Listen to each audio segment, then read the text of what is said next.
to get here.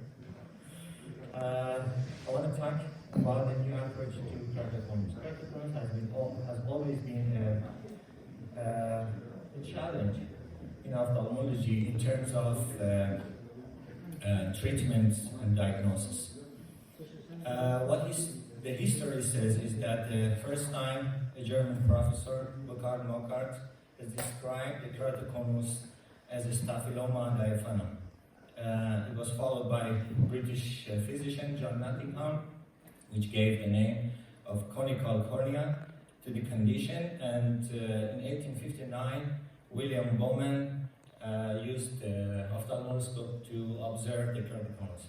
Finally, a Swiss physician, John Horner, gave the name, modern name of keratoconus to the condition. Over the past years, many tools have been developed to make a diagnosis for keratoconus, and I'm sure that all in the theater are familiar with that.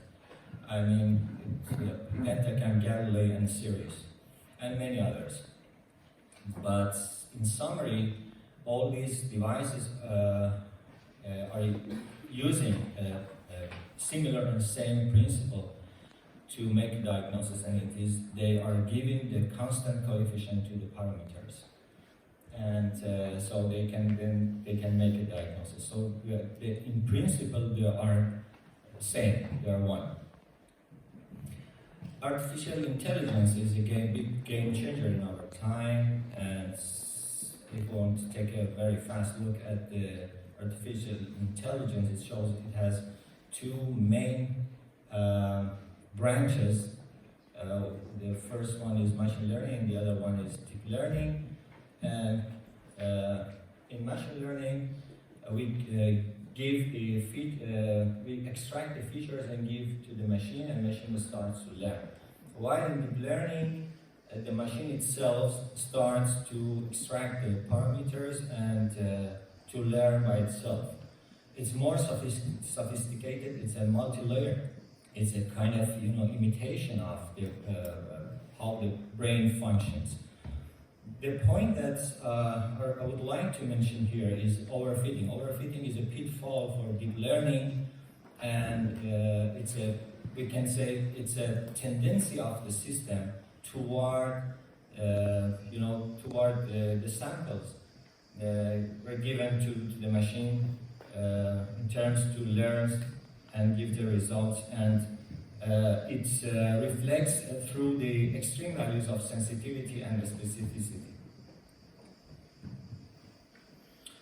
Referring to the literature,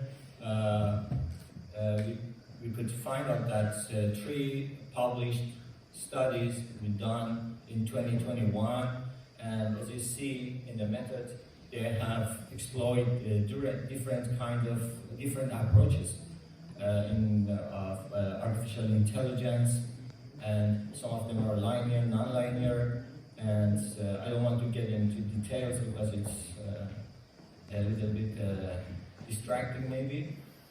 And but the chaotic model is not the whole story. The chaotic model, unlike its name, it's the cover, or superficially saying, it seems that it could be random or something like this, but it obeys a set of rules.